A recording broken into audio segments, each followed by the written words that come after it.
Hello friends, मेरा नाम कुलदीप है और आप ये मैथ एजुकेशनल एरिया नाम के चैनल पे देख रहे हैं। और अभी तक मैंने सारे टॉपिक लगभग कवर कर दिए हैं। संख्या पद्धति रह गया है, औसत रह गया है और वो वेन डायग्राम, चार्ट और पाई डायग्राम ये सब रह गए हैं। तो इसको देख लेंगे। सबसे पहले हम संख्या पद्धति देखते हैं ताकि आप लोगों की कैलकुलेशन इंप्रूव हो जाए और सवाल जो आते हैं वो बन जाए। तो सबसे पहले संख्या पद्धति में प्राकृतिक संख्याएं। प्राकृतिक संख्याएं मतलब नेचुरल नंबर। इनकी शुरुआत होती है एक से और एक से लेकर अंत तक जितनी भी संख्याएं हैं सब क्या है, प्राकृतिक संख्याएं। जैसे हम 578 लें, वो भी प्राकृतिक संख्या। कोई भी संख्या लें वो क्या है, प्राकृतिक संख्या। लेकिन 0 एक प्राकृतिक संख्या नहीं है, ये बात का ध्यान रखना। तो कैसे होंगी, जैसे प्राकृतिक संख्याएं एक से लेकर सभी संख्याएं प्राकृतिक संख्याएं। जैसे 1 2 डॉट डॉट 3 3, इसके बाद हम यहाँ पे 5 6 7 डॉट डॉट और भी कुछ भी हो सकता है। मतलब जितनी भी संख्याएं लिख सकते हैं वो सब प्राकृतिक संख्याएं हैं। ये भी है कि 5 6 7 0, ये सब प्राकृतिक संख्याएं हैं। ठीक। अब पूर्ण संख्याएं क्या होती हैं? पूर्ण संख्याओं में कुछ नहीं होता, जीरो को और ले लेते हैं। प्राकृतिक संख्या धन जीरो। तो ये देखिए, जीरो धन प्राकृतिक संख्या वो होती है पूर्ण संख्या। तो शुरुआत कहाँ से होंगी पूर्ण संख्याएं? जीरो से। अब एक बात और, कई लोग ये भी कह सकते हैं भाई सबसे छोटी प्राकृतिक संख्या वो क्या है? एक। ये पता होना चाहिए, दिखता है ना सीधी सीधी कहाँ शुरुआत हो रही है। सबसे छोटी पूर्ण संख्या वो जीरो है, बस ये पता होना चाहिए। क्या सबसे बड़ी प्राकृतिक संख्या पता है? नहीं। क्या सबसे बड़ी पूर्ण संख्या पता है? नहीं है। ठीक। सम संख्याएं, जो संख्या 2 से पूर्णतः विभाजित हो। अब 2 से पूर्णतः विभाजित के लिए विभाज्यता के नियम पढ़ेंगे हम लोग आगे, लेकिन एक बेसिक सी बात जान लीजिए, जिनके इकाई के अंक में क्या हो, 0 2 4 6 8 हो। तो अब जैसे शुरुआत कहाँ से होती है? 2 4 6 8 डॉट डॉट डॉट डॉट कोई भी हो सकती है। लेकिन अगर हमें एक बड़ी संख्या ले लेती है तो क्या ये सम संख्या है? बाद में 0 है, 2 से कट जाएगी, सम संख्या है। बेसिक सी बात है। विषम संख्याओं में क्या होता है? जो संख्या 2 से पूर्णतः विभाजित ना हो वो विषम संख्या कहलाती है। देखते हैं। तो शुरुआत कहाँ से होती है इसकी? 1 3 5 7 9 dot dot dot dot dot करके कुछ भी ले सकते हैं। 6 7 1 8 9 कुछ भी लिख सकते हैं। कुल मिला के इकाई के अंक में क्या होना चाहिए? 1 3 5 7 9 होना चाहिए, तभी 2 से विभाजित नहीं होगी। अभाज्य संख्याएं क्या होती हैं? अभाज्य संख्या वे संख्याएं होती हैं जो स्वयं से और एक से विभाजित होती है, इसके अलावा किसी अन्य संख्या से विभाजित नहीं होती। तो हमने ये लिखा है, केवल एक और स्वयं से विभाजित हो उसे अभाज्य संख्या कहते हैं। देखिए कैसे, अगर हम एक लेते हैं तो एक तो एक से विभाजित हो गया, ठीक, और स्वयं से विभाजित हो गया। लेकिन हम क्या करते हैं कि एक को नहीं लेते हैं। एक ना तो भाज्य है ना तो अभाज्य है, ठीक, और ना ही सम है। केवल एक क्या है? विषम संख्या। ये बहुत पूछा जाता है, हम बाद में आपको सवाल में लगवाएंगे। तो जैसे 2 3 5 7 9 होगा? नहीं होगा। क्यों? 9 3 से विभाजित होता है। 11 13 डॉट डॉट डॉट इस तरह। 15 होगा? नहीं होगा। क्यों? क्योंकि 5 और 3 दोनों से विभाजित है। तो अगर कोई पूछे सबसे छोटी अभाज्य संख्या कौन सी है, तो 2 है। और सबसे छोटी विषम संख्या 1 है। सबसे छोटी सम संख्या 2 है। ये पता होना चाहिए क्योंकि यही सबसे सवाल पूछता है, बेसिक सा। खासतौर से टीईटी, सुपर टीईटी में नहीं, सॉरी, टीईटी में ज्यादा पूछे जाते हैं इस तरह के सवाल। भाज्य संख्याएं। भाज्य संख्याएं क्या होती हैं? जो एक और स्वयं के अलावा किसी अन्य संख्या से विभाजित होती हैं या फिर वो अभाज्य संख्याएं ना हो। ठीक। जैसे 4 6 8 9 15 12, ये सब क्या है? अभाज्य संख्याएं। तो सबसे छोटी सबसे छोटी भाज्य संख्या क्या है? 4। और सबसे छोटी अभाज्य संख्या क्या है? 2 है। ठीक। सह अभाज्य संख्याएं, जो आपस में अभाज्य हो उन्हें सह अभाज्य कहते हैं। कैसे? देखिए, जैसे अगर हमने यहाँ पे 2 और 5 ले लिया, ठीक, ये दोनों तो अभाज्य संख्याएं हैं, लेकिन इनको कोई भी संख्या ऐसी नहीं जो दोनों काट सके। और चीज देखते हैं। जैसे हमने 5 ले लिया और 6 ले लिया, सॉरी ऐसे कर लेते ना, 6 ले लेते हैं, 15 ले लेते हैं। ये दोनों क्या हैं? भाज्य संख्या है। 6 भी 2 से कट रहा है और 15 3 से कट रहा है, तो ये क्या? भाज्य संख्या है। लेकिन ये परस्पर क्या है? 15 तो 3 से कट जाएगा भाज्य। हमें ऐसी संख्या नहीं जो ना कटे। 14 ले लेते हैं, 2 से कट जाएगा। 11 ले लेते हैं। कुल मिला के 6 और 11 ऐसी दो संख्याओं को पेयर लेना है जिसको कोई एक संख्या ना काट सके। ठीक है। जैसे अगर हम यहाँ 6 और 15 ले लेते तो क्या होता? 3 से कट जाती है दोनों संख्याएं, तो ये परस्पर अभाज्य नहीं होती।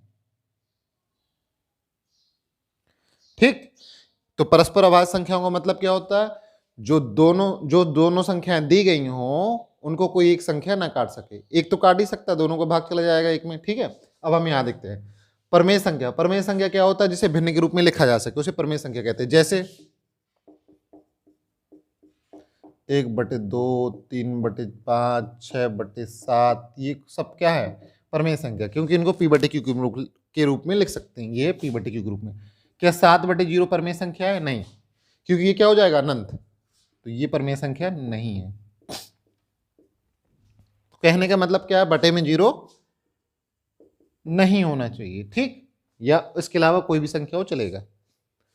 अपरमेय संख्या किसे कहते हैं, जिसे भिन्न के रूप में हम ना लिख सके। अब भिन्न के रूप में ना लिख सके इसका तात्पर्य क्या है, जैसे देखिए √2, √3, √4 क्या है, ये नहीं है। क्यों, क्योंकि √4 का वर्गमूल 2 आता है। तो जैसे यहां पे देखिए थोड़ी देर के लिए, अगर ये 2 आया तो 2 को बटे में 1 लिख सकते हैं, तो ये भी क्या है, परमेय संख्या। जैसे 2 भी परमेय संख्या है, 3 भी परमेय संख्या, 4 सारी परमेय संख्या है। ठीक है, 1 को भी हम परमेय संख्या लिख सकते हैं, क्योंकि 1/1 लिख सकते हैं। लेकिन सबसे बड़ी बात क्या है, अपरमेय संख्या क्या होती है, जिसको हम भिन्न के रूप में ना लिख सके। इसका सबसे महत्वपूर्ण एग्जाम्पल है पाई। अपरमेय है, सॉरी, अपरमेय है।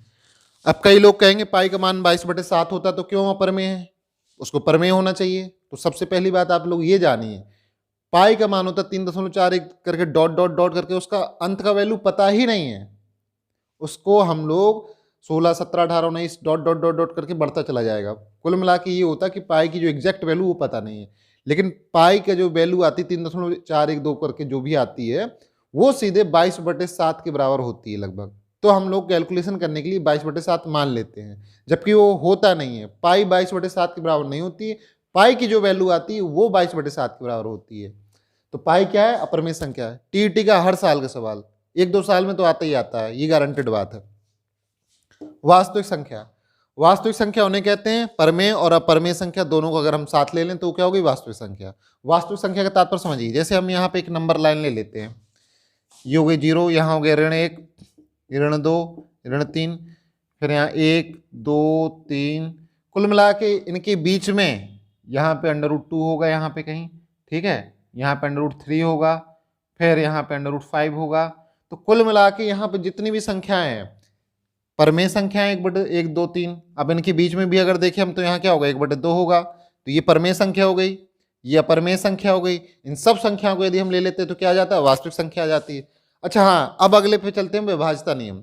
विभाज्यता नियम लोग बहुत लंबे से पढ़ाते हैं, एक टॉपिक और लगभग 1-2 दिन लगा देते हैं, वो सवालों में लगता है। और आपको थ्योरी याद करने के लिए ज़्यादा से ज़्यादा 5 मिनट लगेगा, और इसके बाद उसके जो सवाल लगते हैं उसके लिए भी मैक्सिमम 10 मिनट या 15 मिनट लगने चाहिए बस। तो 2 से विभाजित का नियम अभी हमने सम संख्याओं में देखा था, 0, 2, 4, 6, 8 है। कैसे, 2 का पहाड़ा पढ़िए आप, उसके हर अंक में क्या हो गए, 0, 2, 4, 6, 8 रिपीट होता रहता है। 3 से विभाज्य का मतलब उसके अंकों का योग 3 से विभाज्य होना चाहिए। जैसे 4, 1, 2, क्या ये 3 से विभाज्य है? 4, 1, 5, 5, 2, 7, 7 आ रहा है, 7 का भाग 3 में जाएगा, नहीं जाएगा। तो इसका तात्पर्य क्या है, ये 3 से विभाजित नहीं है। अब देखते हैं 4, 0, 2, क्या 7 से विभाज्य है? बिल्कुल, सॉरी 3 से विभाजित है। 4 और 2 मतलब 6, 6/3, यानी 3 से पूरा पूरा कट जा रहा है, 2 आ रहा है। तो क्या ये 3 से विभाजित है?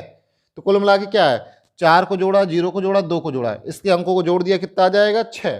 6 को हम 3 से भाग करेंगे। इसी तरह इसमें 4, 1, 2, 4, 1, 5, 5 और 2, 7, 7/3, 3 से पूरा पूरा नहीं कटेगा, तो ये 3 से विभाजित नहीं है। तो ये हो गया। अब 4 से विभाजित का नियम देखते हैं। संख्या के बाद के 2 अंक 4 से विभाजित होने चाहिए। तो हम यहां लिख लेते हैं।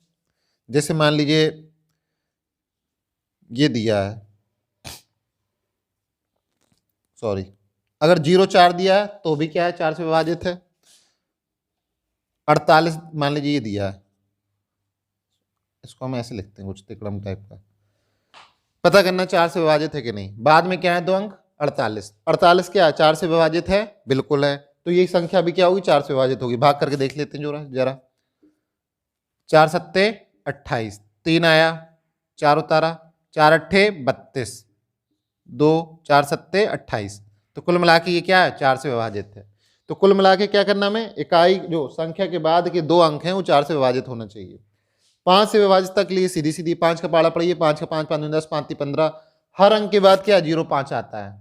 अगर इकाई के अंक में 0 या 5 है तो वो 5 से विभाजित होती है, सीधी सी बात है। 6 से विभाजित के लिए दी गई संख्या 2 और 3 से विभाजित हो तो वो क्या होती है, 6 से विभाजित होती है। कैसे, अब कोई भी संख्या ले लेते हैं हम लोग, वो 2 से विभाजित होना चाहिए, 3 से विभाजित होना चाहिए। जैसे हमने 36 ले लिया, वो 2 से विभाजित होगी, 3 से विभाजित होगी। अब अगर थोड़ी देर के लिए हम 15 ले लें, 15 6 से विभाजित है कि नहीं, 15 3 से तो विभाजित है लेकिन 2 से विभाजित नहीं है, तो इसलिए 6 से विभाजित नहीं होगी।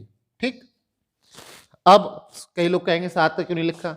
7 का लिखने का इसलिए कोई मतलब नहीं है कि उसको याद करने का तरीका बड़ा लंबा हो जाएगा। आप लोग उसको याद करेंगे, उससे भाग करेंगे, इससे अच्छा सीधे 7 से भाग दे लेंगे, तुरंत पता चल जाएगा।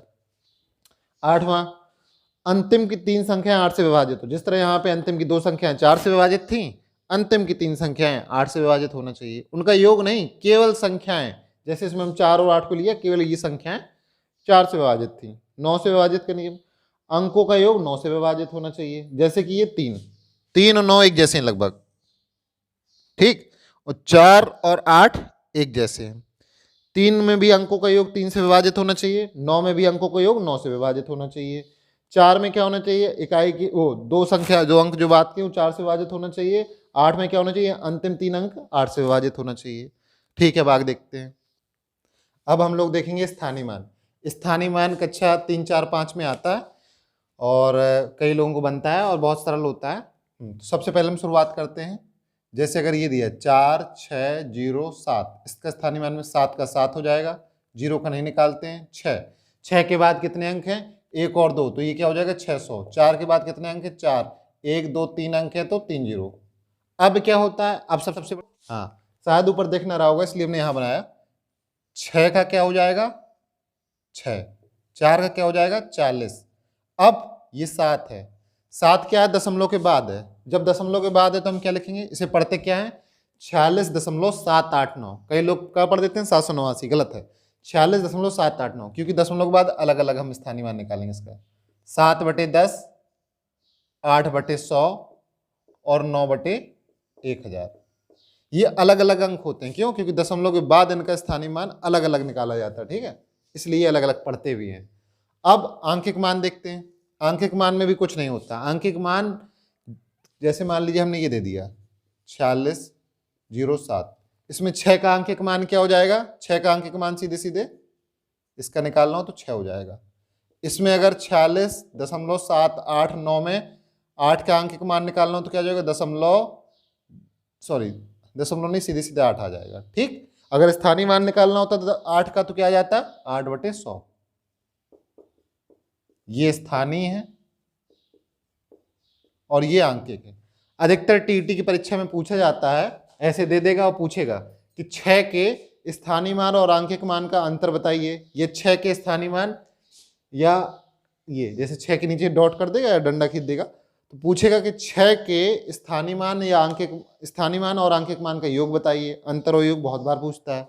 अब यहाँ देखते हैं, ये बहुत इंपॉर्टेंट बात है, योगात्मक प्रतिलोम और गुणात्मक प्रतिलोम। योगात्मक प्रतिलोम का मतलब ऐसा होता है किसी दी गई संख्या में ऐसी संख्या जोड़ दें कि 0 आ जाए। दी गई संख्या में ऐसी संख्या जोड़ दें कि 0 आ जाए। जैसे मान लीजिए 5 दिया है, 5 का हमें योगात्मक प्रतिलोम निकालना है तो हमें पता नहीं है, तो हम मान लीजिए 5 में हमने x जोड़ दिया, क्या आ जाना चाहिए इसको जोड़ने के बाद 0, तो x बराबर क्या आ जाएगा -5। तो 5 का योगात्मक प्रतिलोम क्या आ गया -5। ठीक, अब मैं पूछूंगा अगर 1/2 का योगात्मक प्रतिलोम क्या हो जाएगा, 1/2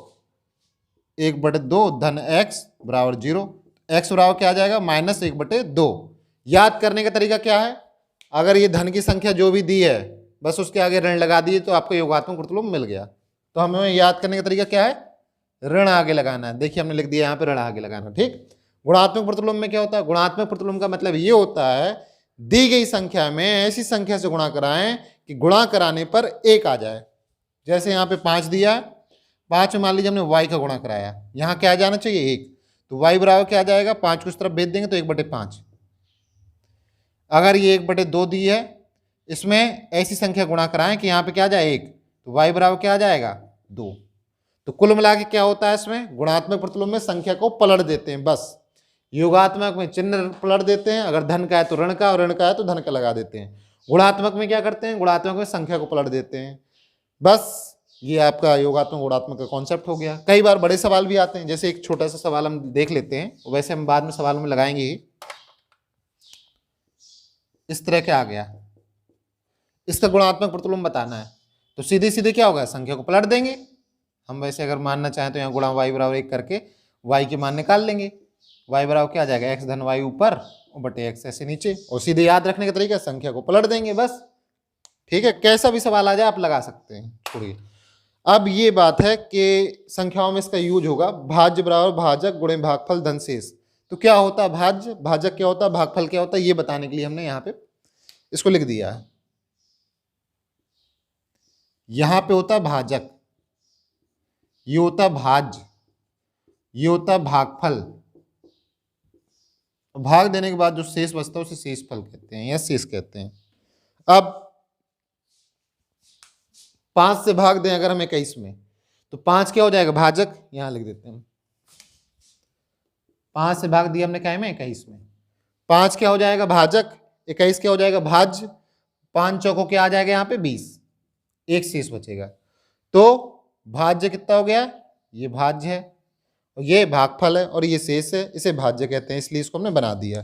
ठीक है, अब पूर्ववर्ती एवं अनुवर्ती, कई बार ये पूछ लेता है कि 5 अंकों की बड़ी से बड़ी संख्या की अनुवर्ती संख्या क्या होगी। लोग नहीं जान पाते, गलत कर देते हैं। अनुवर्ती में क्या करना है, हमें दी गई संख्या में 1 जोड़ना है। पूर्ववर्ती में क्या करना है, हमें दी गई संख्या में 1 घटाना है, बस खेल खत्म। जैसे 5 अंकों की बड़ी से बड़ी संख्या क्या हो जाएगी, सबसे बड़ी संख्या क्या हो जाएगी 5 अंकों की 9999।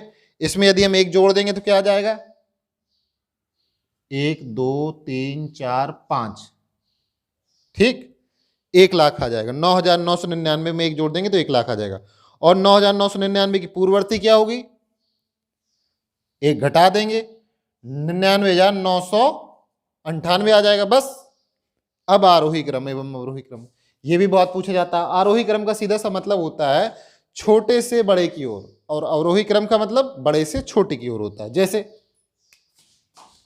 हमने यहाँ 10 15 21 20, इसको आरोही क्रम में लिखना हो, मान लीजिए यहाँ पे मान लीजिए 12 और इस तरह दी गई हो संख्या, तो सबसे पहले सबसे छोटी संख्या लिखेंगे आरोही में। आरोही में क्या होता है, सबसे छोटी संख्या क्या आ जाएगी 10, फिर 12, फिर 15, फिर 20, फिर 21, ये आरोही क्रम हो गया। अवरोही क्रम में क्या होता है, पहले सबसे बड़ी संख्या, फिर उससे छोटी संख्या, और बाद में सबसे छोटी संख्या लिखेंगे। तो अवरोही लिखें तो सबसे बड़ी क्या है 21, फिर 20, फिर 15, फिर 12 और फिर 10, ठीक, ये आरोही और अवरोही हो गया। अब हम आपको थोड़ा सा वर्ग और घन के बारे में बताते हैं, क्योंकि कैलकुलेशन में बहुत महत्वपूर्ण भूमिका निभाते हैं, ठीक है। और फिर बड़ी संख्याओं का वर्ग कुछ इंपॉर्टेंट बता देंगे हम, जैसे इकाई के स्थान पे 1 हो, इकाई के स्थान पे 5 हो, इकाई के स्थान पे 0 हो, और कुछ अन्य प्रकार की जो इंपॉर्टेंट है। तो सबसे पहले हम यहाँ देखते हैं, एक अगर संख्या दी गई उसका वर्ग निकालना हो तो 1 का स्क्वायर होता है, मतलब 1 पे घात 2। उसका मतलब क्या होता है 1 का गुणा 2 बार। 1 पे स्क्वायर का मतलब 1 गुणे 1 बराबर कितना आ गया 1। 2 पे स्क्वायर का मतलब 2 गुणे 2 बराबर आ गया 4। तो हम सीधे सीधे कहाँ तक याद कर लेंगे, 20 तक याद कर लेंगे। कैसे याद करना है हमें, 10 तक तो सीधे सीधे गुणा हो ही जाता है, 9 9 81 हो गया, 6 6 36 हो गया, 38 64 हो गया, 11 भी याद हो जाता है, 11 11 हम 121 होता है। लेकिन प्रॉब्लम कहाँ आती है, 12 से आती है। तो इसको हमें याद करना है, कहाँ तक याद करना है 20 तक याद करना है, और 20 नहीं हम तो कहेंगे 30 तक याद करना है, ये दिया है, ठीक। जैसे 21 का 441 होता है, 22 का ये होता है, ये होता है इसका, तो ये सब हमें कहाँ तक याद करना है 30 तक याद कर लेना है। जब 30 तक याद हो जाएगा फिर 31 से लेके 50 तक आपको याद करने की आवश्यकता ही नहीं है। देखिए ये क्या लिखा है 31, और ये क्या लिखा है 19, ये लिखा है। इसके बाद के 2 अंक में क्या है 61, यहां भी 61 है, देखिएगा। फिर 32 में यहां के बाद के अंक में क्या है 24, यहां भी 24 है, यहां पे 89 है, यहां पे भी 89 है। अच्छा याद ना रहे तो कैसे याद रहेगा, सीधी सी बात है, उन अंकों को जोड़ के 50 आ जाना चाहिए। जैसे ये 31 है, 31 19 को जोड़िए कितना आएगा 50। तो सीधी सीधी एक जैसे इनके दहाई के अंक होंगे, ये 61 होगा, ये भी 61 है। फिर यहाँ 32 है, 32 और 18 को जोड़ें कितना आएगा 50। तो यहाँ बाद में 24 है तो ये भी 24 होगा। हमने क्या कहा आपको, 30 तक आपको वर्ग याद हो गए, ठीक है, आपने याद कर लिए। फिर ज्यादा से ज्यादा जब जिसको 20 तक याद होते हैं उसके बाद 31 के कैसे बनते हैं, 31 से 50 तक वो देख रहे हैं हम लोग। ये 31 है, ये 19, इनको जोड़ेंगे 50 आ जाएगा। इसलिए हम क्या करते हैं, ये दहाई के अंक, इकाई और दहाई बराबर, यहाँ भी इकाई दहाई बराबर। यहाँ पे 89 में देखिए, यहाँ 56 में देखिए। 34 और 16 को जोड़िए 50 आया, 34 और 16 को जोड़िए 50 आएगा। इसलिए बात किसके अंक में क्या आ गया, यहाँ भी 56 है, यहाँ भी 56 है।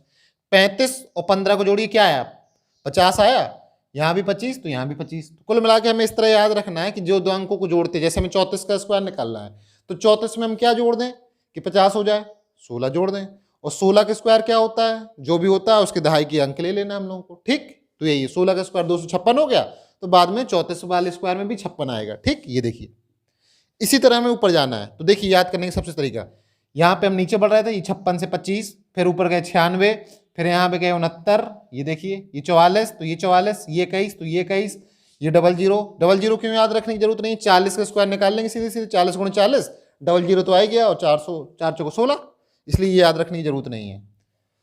फिर यहाँ पे देखिए 21, यहाँ भी 21 8 वाले में, फिर यहाँ 64 और यहाँ क्या है 64, 42 और 7, कहीं गड़बड़ कर रहे हैं क्या, अच्छा ऊपर नीचे हो गया थोड़ा सा, 42 और हाँ ये 40 का हो गया, यहाँ पे कितना हो गया 400। अब यहाँ पे ध्यान देखने की जरूरत है, ये 41 है तो ये पे क्या है 9 जोड़ दिया तो क्या हो गया 50, 81 हो गया। 42 है 8 जोड़ दिया तो क्या हो गया सीधे सीधे 50। इसी तरह ये 43 है, इसमें 7 जोड़ दिया तो कितना हो गया सीधे सीधे 50। तो इसीलिए इसके जो दहाई के अंक जो कितने चल रहे हैं, देखिए 36 वाले में, अब जैसे 44 है, 44 के बाद दहाई की दो अंक क्या आएंगे 36 आएगा, क्यों, क्योंकि ये क्या है 44 और 6 कितना होता है 50, तो यहाँ पे भी दो अंक 36, ये भी 36। 45 में देखिए ये 25, ये 25, फिर ये 16, ये 16, ये 9 तो यहाँ 09 लिख दिया, यहाँ 4 तो यहाँ पे 04 लिख दिया, यहाँ 1 तो 01 लिख दिया, और 50 का तो आपको पता ही है, 50 में यदि 0 जोड़ दें तो 00 आ जाता। अब याद करने का तरीका देखिए, आपने दहाई के अंक लिख लिए सबके, आपसे मैं पूछता हूँ, आप मुझे बताइए 35 के दहाई के अंक क्या होंगे, 15 के दहाई के अंक क्या होते हैं, 35 15 50 होते हैं, 225 होता है 15 का, दहाई के अंक हो गए 25, तो 35 के भी हो गए 25, ठीक। अब मैं आपसे पूछता हूं जैसे 41 के दहाई के अंक क्या होंगे, 41 और 9 कितने होते हैं 50, तो 9 के दहाई के अंक 81, 81 तो 41 से कितने हो गए 81, तो सीधे सीधे याद हो गया। अब चलते हैं यहाँ पे थोड़ा, और हाँ थोड़ा सा ध्यान दीजिए, बहुत जल्दी बन जाएगा, सीधे गिनती लिखना है, हमें कुछ नहीं करना है। यहाँ 9 आ गया 961, अब 961 में हम यहाँ कर एक अंक बढ़ा देंगे 10, क्यों बढ़ाएंगे, अगर हम 924 कर यहाँ 9 ही लिख देते तो 961 बड़ा होता कि 924 बड़ा होता, भाई सीधी सी बात है कि 961 बड़ा हो जाता तो ये गलत हो जाता अपना, इसलिए एक अंक बढ़ा दिए 10। अब यहाँ 1024 है, हम यहाँ क्या करेंगे 10 लिख सकते हैं सीधे सीधे, क्यों, क्योंकि ये 1024 1089 बड़ा है 1024 से। अब अगर हम यहाँ 10 लिख देंगे तो गलत हो जाएगा, इसलिए एक अंक 11 बढ़ा दिया, फिर 12 बढ़ा दिया, 12 के बाद यहाँ पे भी 12 कर सकते हैं, फिर 13, फिर 14, फिर 15, इस तरह लिखते गए। लेकिन आप एक चीज देखेंगे, 40 के बाद सीधे गिनती लिखना, 16 17 18 19 20 21 22 23 24 25, तो सीधी सी बात है कि थोड़ा सा दिमाग यहाँ लगाना, बाकी यहाँ 40 से पूरी गिनती लिखना है। मैं तो 40 से नहीं, मैं तो यहाँ से कह रहा हूँ, सीधे यहाँ से सीधी पूरी गिनती लिखना है। 12 13 14 15 16 17 18 19 20 21, कहाँ से 36 से। यहाँ थोड़ा सा 4 अंकों में प्रॉब्लम हो सकती है, लेकिन उसके लिए कोई बहुत बड़ी बात नहीं, हमने आपको बताया। यहाँ 961 हो गया, यहाँ पे अगर हम 924 लिखेंगे तो गलत हो जाएगा, इसलिए हमें इस तरह याद रखना है, ठीक है। अब हम आपको कुछ ऐसी वो बताएंगे बड़े बड़े सवालों की, वो आपको बहुत अच्छे से बन जाएगा।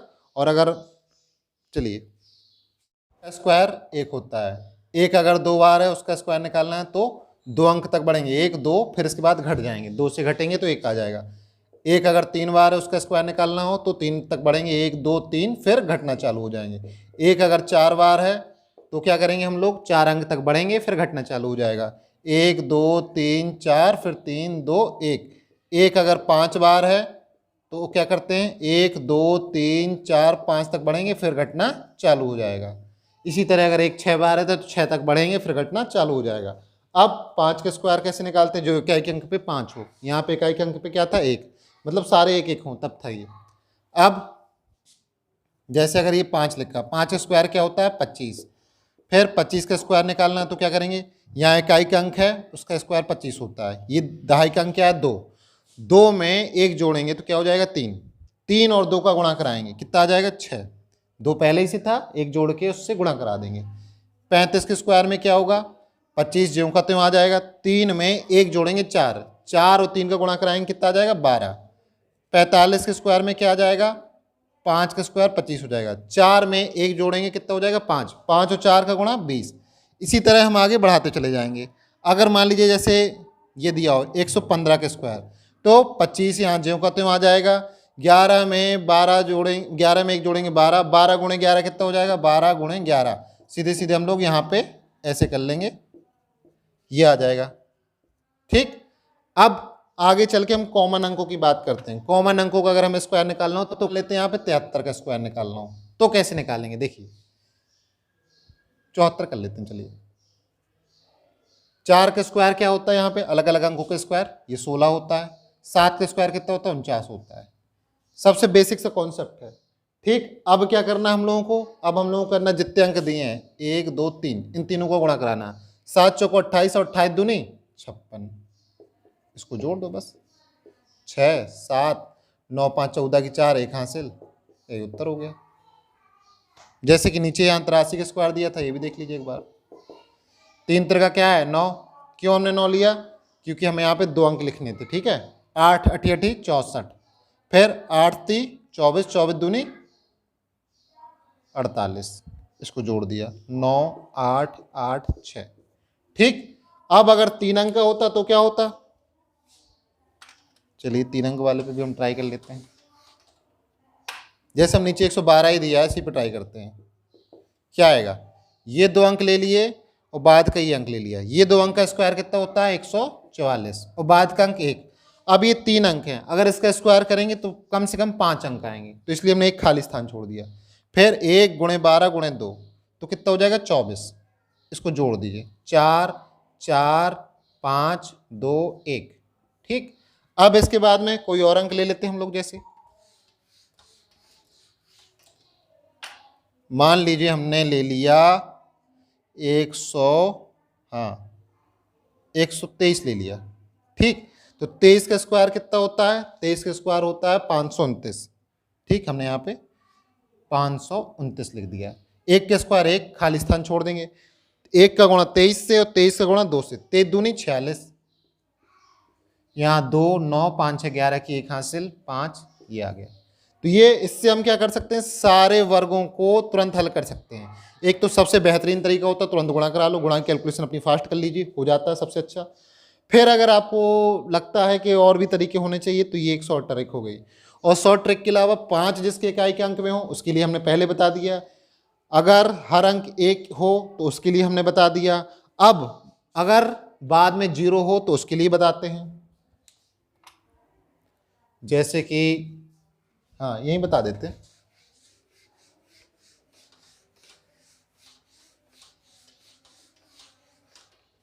जैसे कि इकाई के अंक में 0 है, जैसे ये 40, क्या हो जाएगा डबल 0, 4 चौको 16, ये तो पता ही है सबको सीधे सीधे गुणा हो जाता है। अब थोड़ी देर के लिए कुछ लोग सोचेंगे कि एक तरीका और भी होता है।